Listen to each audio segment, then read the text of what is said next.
The details of this story may be triggering to some listeners around the topics of domestic violence. Listener discretion is advised.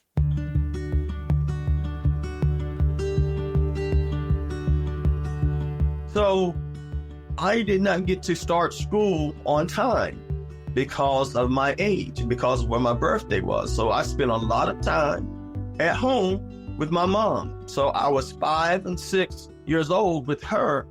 And so she would sit me down and she would help me write my name. She taught me my ABCs, and she was pregnant. She was pregnant with my younger sister. So at the time, but she would sit me on the side of the bed and help me write out my name, help me understand numbers and the alphabet. And when she'd be in the kitchen cooking, I'm right there on her heels, watching everything that she did. And I was asthmatic and I didn't know it. So there was times when I wanted to run and play and she would not allow me. I thought that was just cruel, keeping me in the house. But she was protecting me from myself, because I was a high-spirited kid with a lot of energy and with a quest for knowledge. And so I would sit there and watch her cook, and I would sit there and watch her clean. And so those were some of my fun times, because all my other siblings were in school. I was there at home with her. And so just those were innocent years for me. The thing that I loathed the most was when my father would come home.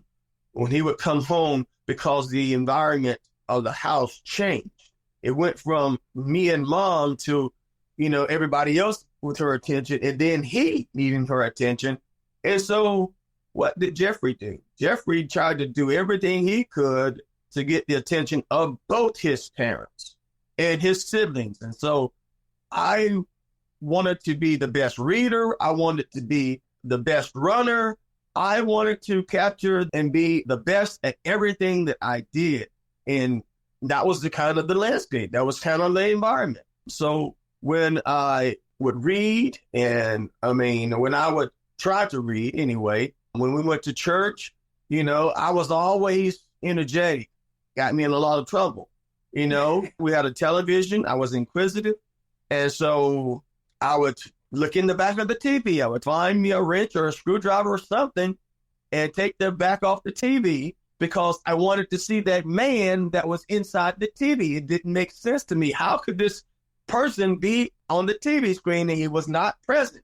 So I would open up and I would open up the radios, and I would take out the tubes and look at the tubes and then put them back. And I would take the knobs off of the cabinets. I would take the knobs off the TV, take the knobs off the radios, and just play with them and see how that they were made. And sometimes I didn't put them back the way that I found them. And I'm going to say, so that's what got you in trouble, because you was taking apart things, trying to figure out how they work. And then I would say my mother did the best she could in trying to help me receive the love and the attention that I needed. I remember sitting close to her on the sofa and just being that close to where I could hear her, I could smell her, I could feel the warmth of her body.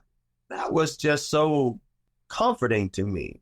And then for my father to come into the room and tell me, get away from her, get up and go on outside. And I wouldn't move. I wouldn't. That was my place of comfort and safety. It was my time. And so he would grab me by the arm and then make me go outside. I didn't like him in those moments. I loved him and I respected him, because there were times when he would do things for me that he did not do for my older brother. For instance, my dad, he had a bow for archery. Mm-hmm. And he showed my brother and I how to make the bow and how to put the string on it and how to draw the arrow. And I was better at it than my brother. And so he kind of praised me for that, because he showed me one time and I was able to duplicate what he did. But my older brother, he couldn't. But come to find out, my brother was left-handed. So it was awkward for him. My father's right-handed. I'm right-handed. So, and so moments like that, where I received his approval. We had a nice sized yard. And so he had the yard plowed up because, in order to feed a growing family, you had to have a lot of produce. And so he had the yard plowed up and made a garden. I mean, huge garden where it was our place where we played. Now it's a place where we had to raise our food. And so I remember having my first encounter with blisters on my hands. We had to go out. And he said, I want you to make the rows, because you had to bust up the big clods and then make rows to plant the seeds. I was spot on. I mean, I got the mattock, as it was, the digging tool, making the rows. I got blisters on my hands, and I told my daddy about it. And he said, just put some spit on your hands and keep working. I kept working. I made the rows. And so he praised me for that, that I didn't complain about the pain, that I muscled through it, even as a child, and did what he asked me to do. And so he liked that about me. What he did not like about me was I was always asking questions. I was always challenging his thinking. I challenged him. Some of the things that he would say that didn't make sense to me.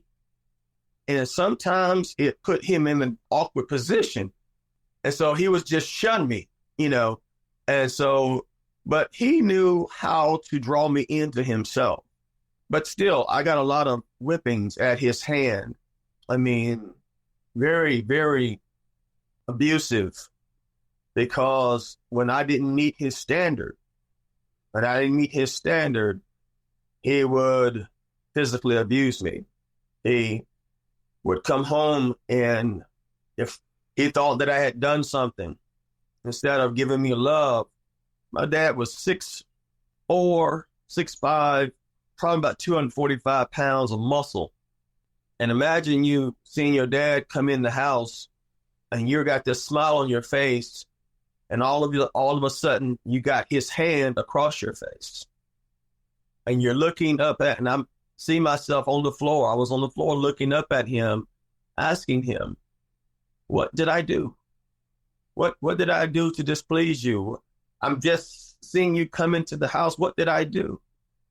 Only to find out that if he had a bad day at work, he would take it out on us. And I was his primary whipping boy. I was. And I think when you said it's because you wouldn't complain. Do you think that's why? I kept trying to love him. I chose to love. Regardless of what people did or said, I chose love over hate. It was a choice. I could have turned bitter. I could have been that person that I felt the enemy of my soul was driving me to become.